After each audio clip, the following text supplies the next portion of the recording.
क्या अशिक्षा की वजह से ही दलित शूद्र होता है?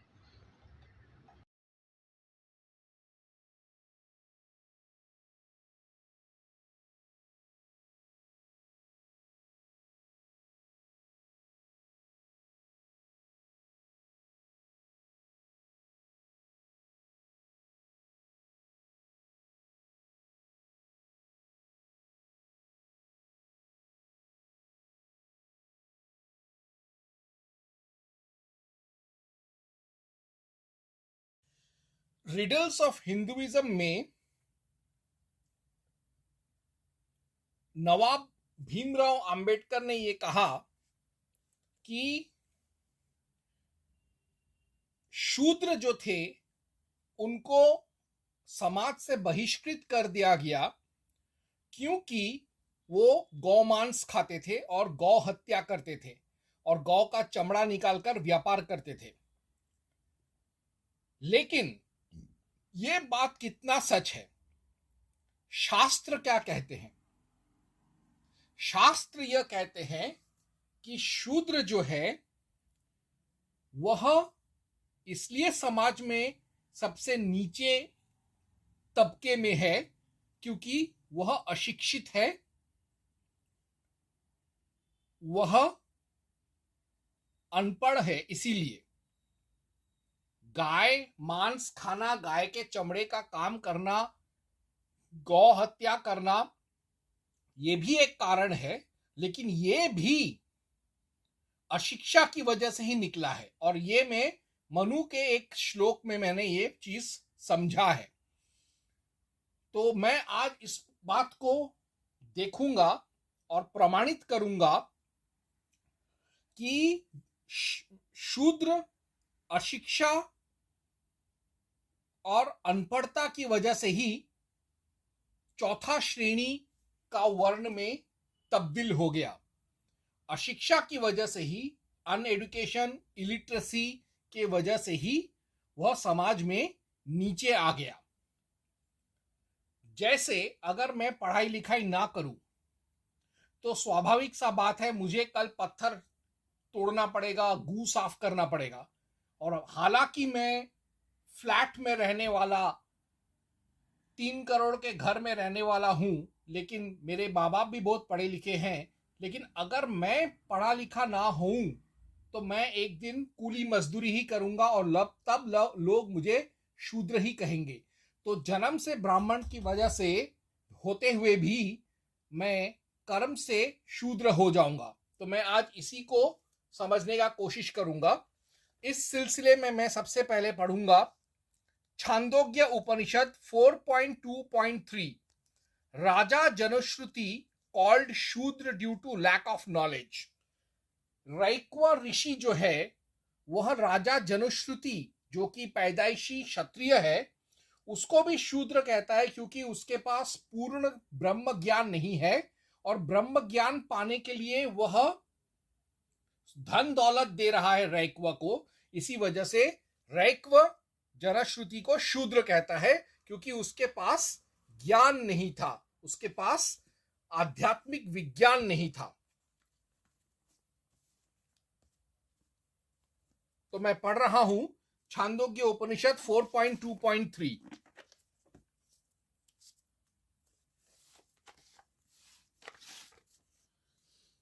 उस राजा से दूसरे अर्थात रैक्व ने कहा, ऐ शूद्र, गौ के सहित यह हार युक्त रथ तेरे ही पास रहे।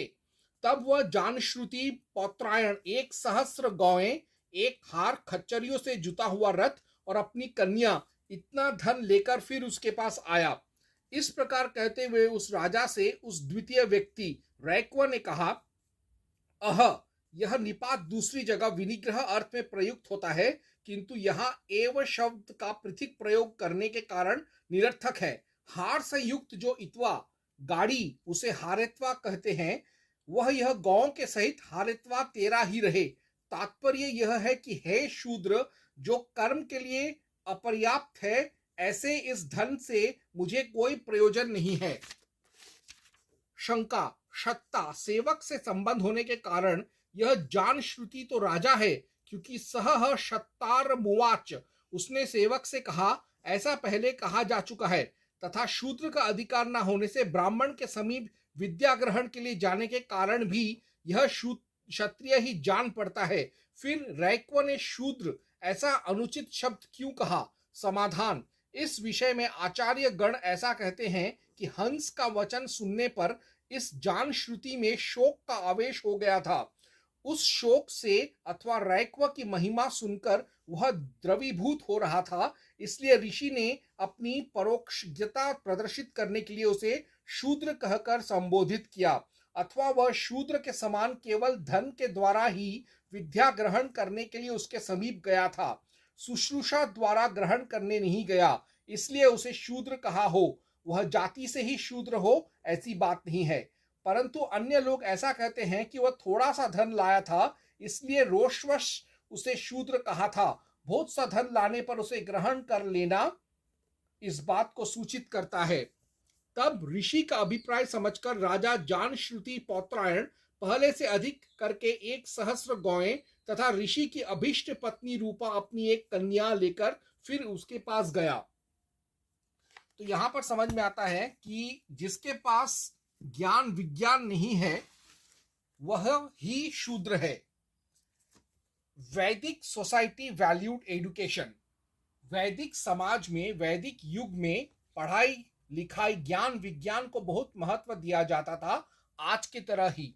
और वो हम मानते थे कि एजुकेशन इज रियल बर्थ, यानी जो आदमी पढ़ा लिखा है वही सच्चे मायने में इंसान के रूप में पैदा हुआ है। इसके लिए 3 श्लोक हैं जो मैं बारी बारी से पढ़ूंगा।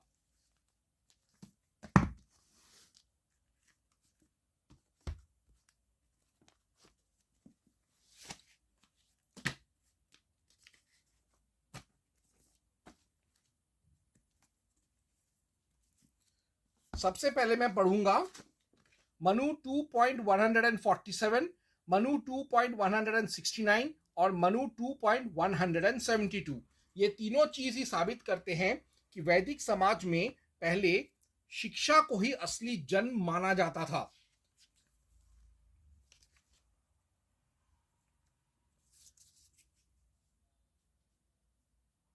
मनु 2.147 में पहले पढ़ रहा हूं।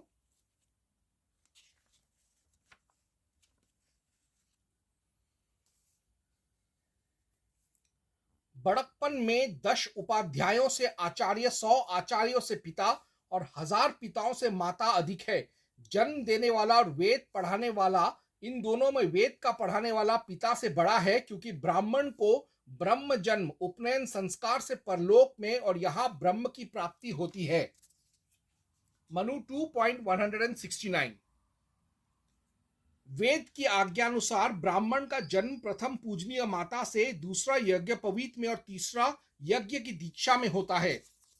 आगे मनु 2.172। स्वधा नियम के बिना अर्थात श्राद्ध मंत्रों के सिवाय वेद मंत्र यज्ञ पवीत के पहले नहीं उच्चारण करे, क्योंकि जब तक वेद में अधिकारी नहीं होता तब तक शूद्र के समान है। अब ये तो समझ लिया कि एजुकेशन के बिना जिंदगी अधूरा है।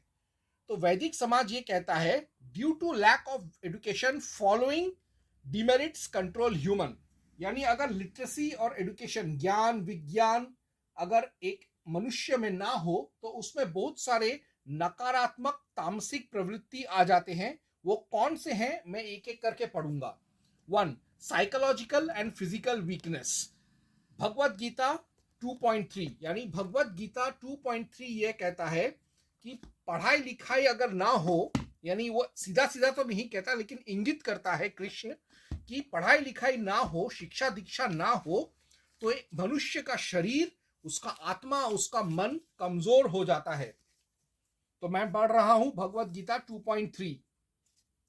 हे पृथा पुत्र, इस हीन नपुंसकता को प्राप्त मत हो, यह तुम्हें शोभा नहीं देती।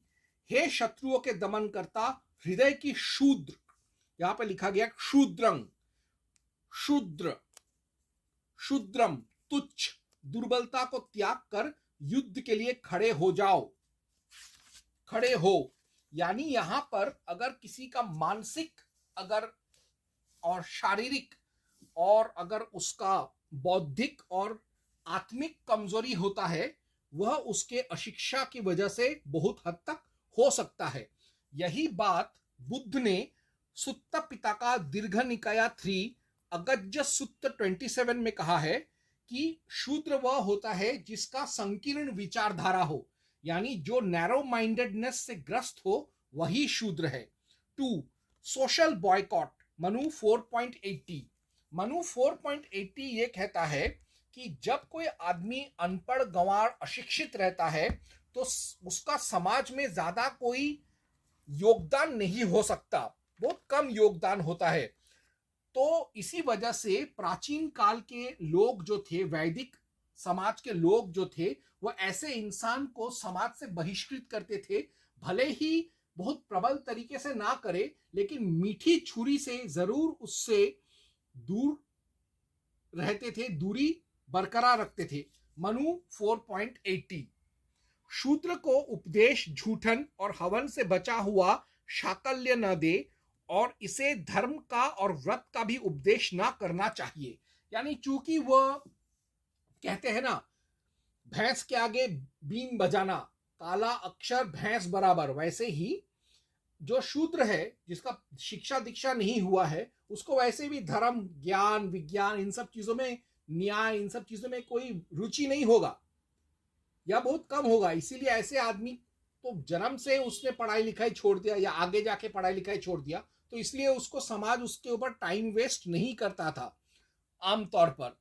3 फाइनेंशियल वीकनेस मनु 10.99 मनु 10.99 ये कहता है अशिक्षा की वजह से एक आदमी धीरे धीरे भिखारी बन जाता है। जैसे अगर मैं पढ़ाई लिखाई ना करूं और अगर मैं अशिक्षित ही रहूं तो मेरे पास कोई बुद्धि नहीं होगा, कोई स्किल नहीं होगा, कोई ट्रेनिंग, कोई नॉलेज नहीं होगा, और धीरे धीरे करके मैं भिखारी बनकर सड़कों पर नंगा घूमता रहूंगा।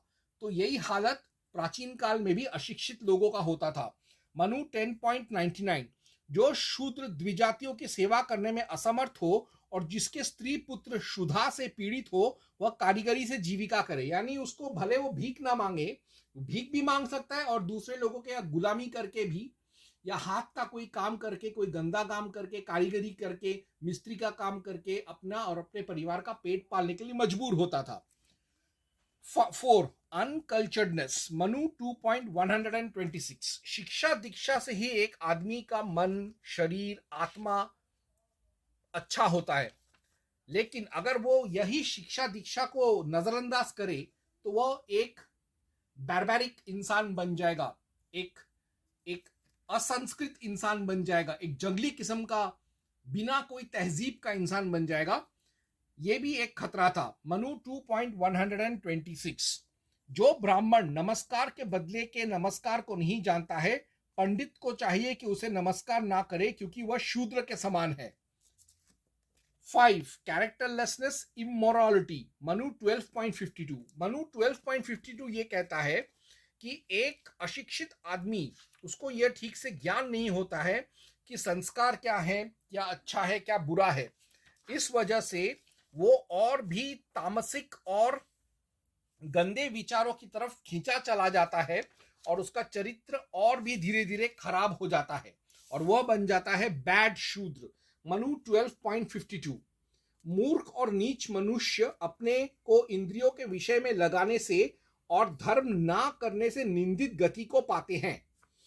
इसके आगे 6 एडिक्शन मनु 11.96 to 98 यानी चरित्र खराब होने के साथ साथ जो अशिक्षित आदमी है उसमें एक खतरा रहता है कि वह कई सारे दुर्व्यसनों का शिकार हो जाए। जुआ खेलना, रंडीबाजी, बच्चाबाजी, लौंडियाबाजी, शराब पीना, ड्रग्स लेना, चरस गांजा लेना, इन सब चीजों का वो आदी हो सकता है बहुत आसानी से।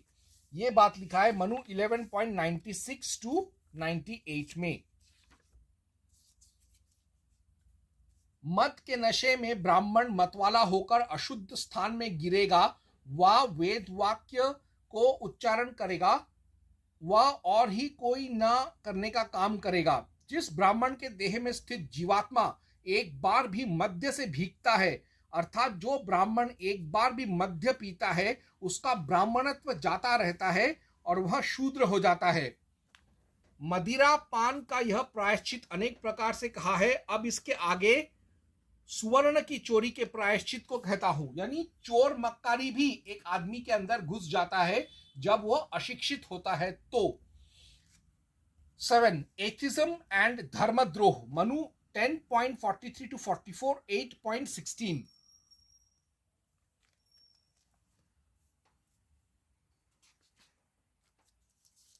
यानी जो आदमी अशिक्षित रहता है, जिसे अपने धर्मशास्त्रों का भी ज्ञान नहीं होता है, वो नास्तिकता की तरफ चला जाता है, धर्मद्रोह की तरफ चला जाता है, राष्ट्रद्रोह की तरफ चला जाता है, समाजद्रोह की तरफ चला जाता है। ये क्षत्रिय जातियां उपनयन आदि कर्मों के लोप होने से और याजन, अध्यापन, प्रायश्चित आदि बताने के लिए ब्राह्मणों को न देखने से धीरे धीरे शूद्र हो गई। पौंड्रक, औंड्र, द्रविड़, कंबोज, यवन, शक, पारत, पल्लव, चीन, किरात, दरद और खस, इन देशों के निवासी क्रिया के लोप होने से धीरे धीरे शूद्र हो गए। अब मनु 8.16।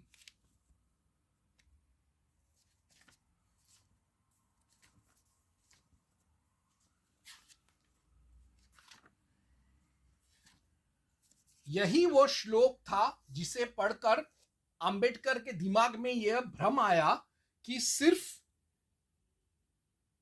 गौ हत्या और गौ भक्षण की वजह से ही कुछ आर्य शूद्र हो गए। वो श्लोक है मनु 8.16।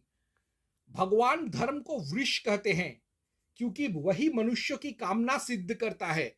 जो पुरुष धर्म का नाश करता है, यानी वृष का नाश करता है, देवता उसे वृषल अर्थात शूद्र समझते हैं। इसलिए धर्म का लोप ना करे। अब यहां पर इंगित किया गया है कि धर्म जो है वह एक बैल की तरह है, गाय की तरह है, जो उसको मारता है, खाता है, उसका खाल उधेड़ता है, उसका सर्वनाश करता है, वही शूद्र होता है। लेकिन मैंने इतने सारे सब एग्जाम्पल्स बताए कि आदमी शूद्र क्यों बनता है। आदमी शूद्र तभी बनता है जब उसका शिक्षा दीक्षा नहीं होता। तो एक आदमी जो गौ भक्षक बन रहा है, गौ हत्यारा बन रहा है, वो क्यों ऐसा कर रहा है अत्याचार गौ पर? क्योंकि उसमें शिक्षा दीक्षा नहीं है, उसको सही का समझ नहीं है, क्योंकि वह शिक्षित नहीं है। इसीलिए वह धर्मद्रोही बनकर, जैसा कि मनु 10.43 to 44 में लिखा है, धर्मद्रोही बनकर गौ का भी भक्षण करता है।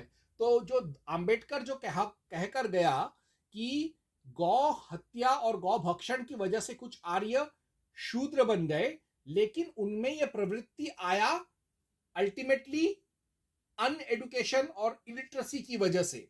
यानी उनमें यह प्रवृत्ति आया शिक्षा दीक्षा के अभाव से और शिक्षा दीक्षा के त्यागने से। तो घूम फिर कर शिक्षा दीक्षा पर ही बात आकर अटकता है। अब 8 और एक और चीज आता है शिक्षा दीक्षा ना होने से, क्रिमिनलिटी, मनु 10.58।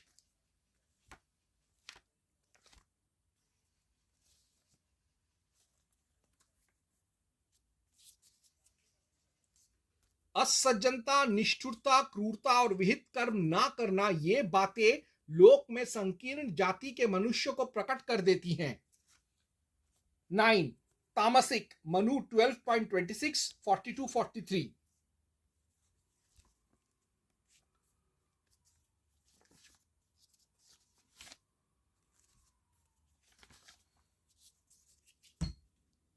मनु 12.26, सतोगुण से ज्ञान, तमोगुण से अज्ञान और रजोगुण से राग द्वेष होता है। सब भूतों के आश्रित देह में ये गुण व्याप्त रहते हैं। मनु 10.42-43। स्थावर, कृमि, कीट, मछली, सर्प, कछुआ, पशु तथा मृग, यह तमोगुण से उत्पन्न हुई निकृष्ट योनि है। हाथी, घोड़े, शूद्र, निंदित, म्लेच्छ, सिंह, व्याघ्र और वराह, ये तमोगुण से उत्पन्न हुई मध्यम योनि है, अर्थात इस योनि में तमोगुणी जन्मते हैं। तो एक चीज समझ में आ रहा है कि एडुकेशन अगर ना हो तो एक आदमी बिगड़ जाता है और तब समाज उसको धकेलते धकेलते चतुर्थ वर्ण शूद्र वर्ण बना देता है या उसको खुद ही शूद्र वर्ण बनना पड़ता है। लेकिन एक चीज मनु ने यह नोट किया कि बहुत पढ़ा लिखा ज्ञानी इंसान भी कभी कभी शूद्र की तरह व्यवहार करता है। जैसे रावण, वो इतना बड़ा ब्राह्मण कुल में पैदा हुआ था, पुलस्त्य के कुल में पैदा हुआ था, खुद ज्ञानी ब्राह्मण था, फिर भी वो राक्षसों की तरह तमोगुणी इंसान था। तो मनु कहता है even qualified man behaves like Shudras. इसके हक में मनु ने कई सारे श्लोक दिए हैं, मैं एक एक करके पढ़ूंगा। मनु 11.181।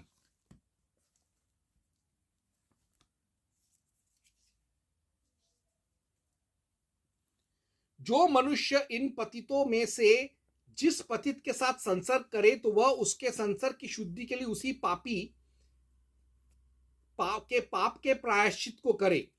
पतित के साथ 1 वर्ष तक सवारी व एक आसन पर बैठे व एक पंक्ति में भोजन करे तो पतित हो जाता है, और जो उनको यज्ञ करावे व जनेऊ कराकर गायत्री सुनावे व विवाह आदि संबंध करे तो तुरंत पतित हो जाता है।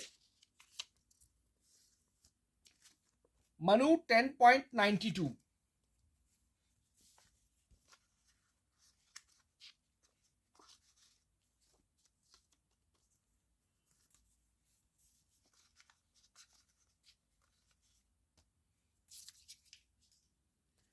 ब्राह्मण मांस नमक और लाख बेचने से तुरंत पतित होता है और 3 दिन दूध बेचने से शूद्र हो जाता है।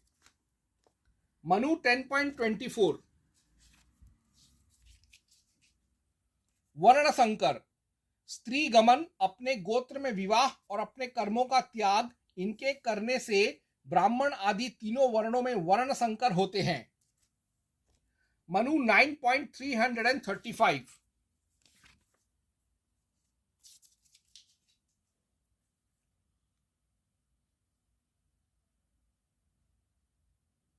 नहीं, ये दूसरा श्लोक है कोई, खैर फिर भी पढ़ लेता हूं। देह और मन से शुद्ध, अपनी जाति से उच्च जाति की सेवा करने वाला, मधुर भाषी, अहंकार रहित और ब्राह्मण आदि तीनों वर्णों का सेवक, ऐसा शूद्र भी अपनी जाति से उत्तम जाति हो जाता है। यानी अच्छे कर्म करने से शूद्र भी ब्राह्मण बन सकता है। और अगर ब्राह्मण या शिक्षित इंसान, ज्ञानी इंसान जानबूझकर शूद्रों की तरह काम करे, तमोगुणी लोगों की तरह काम करेगा, तो उसको भी तामसिक ही माना जाएगा। इसको और भी अच्छे से कहा गया है मनु 4.244 टू 245 में।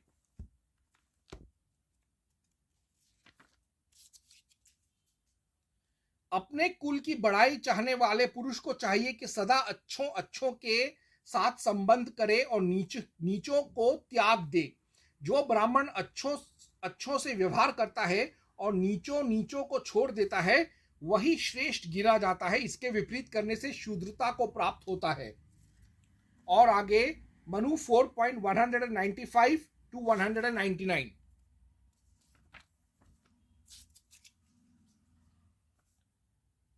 धर्मध्वजी, पाखंडी, सदा लोभी, कपटी, जग का ठगिया, हिंसक और सबका निंदक, इसको वैडाल व्रती जानना।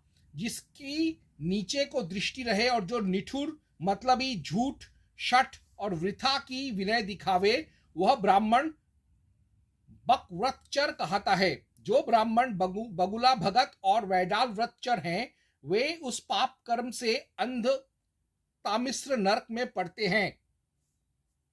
व्रत से पाप को ढककर, अर्थात व्रत से हमारा पाप छूट जाएगा, ऐसा जानकर स्त्री शूद्रों के समान पाखंड के सामने पाखंड करता हुआ पुरुष धर्म के बहाने पाप करके फिर व्रत ना करे।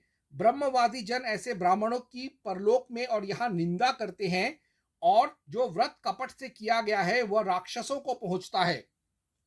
यानी यह बात तो समझ में आ गया कि एजुकेशन में not be 100% guarantee.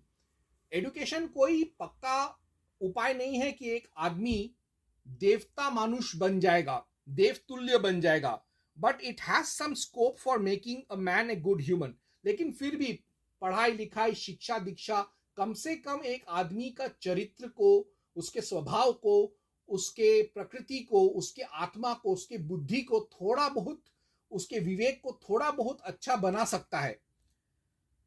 Hence, if one doesn't even have education, he is शूद्र. लेकिन अगर इस आखिरी उपाय को भी कोई अगर जानबूझकर त्याग दे, शिक्षा दीक्षा जानबूझकर त्याग दे, या उसको शिक्षा दीक्षा ना ही मिले कभी, और वो उसे पाने का भी कोशिश ना करे, वो उसके बारे में परवाह भी ना करे, तो ऐसा आदमी चतुर्थ वर्ग शूद्र बनेगा.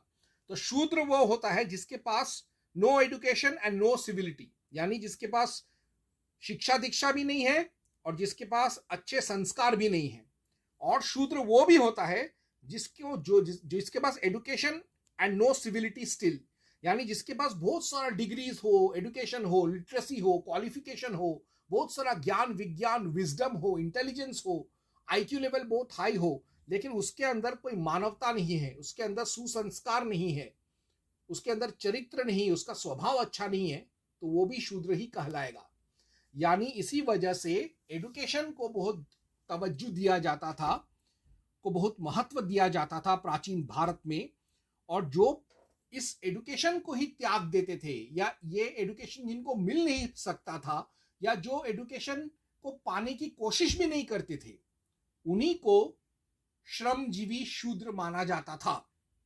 तो आज मैंने ये साबित कर दिया कि ठीक है, गौ हत्या, गौ भक्षण की वजह से कोई आर्य शूद्र बन गए, लेकिन ये जो गौ को मारने का, गौ को खाने का जो प्रवृत्ति है, वो भी अशिक्षा की वजह से ही, दीक्षा शिक्षा के अभाव के वजह से ये प्रवृत्ति उन आर्यों में जन्मा था. यानी शिक्षा के अभाव में ही अंततः यह आर्य शूद्र बन गए. तो अंबेडकर हाफ करेक्ट था, हाफ रॉन्ग था. मैंने आज पूरा परिप्रेक्ष्य बता दिया और समझा दिया, प्रमाणित कर दिया मनुस्मृति, भगवत गीता और छांदोग्य उपनिषद के माध्यम से कि शूद्र शूद्र क्यों होता था, क्योंकि उसके पास शिक्षा दीक्षा नहीं होता था. इसीलिए ओम हं हनुमते नमः.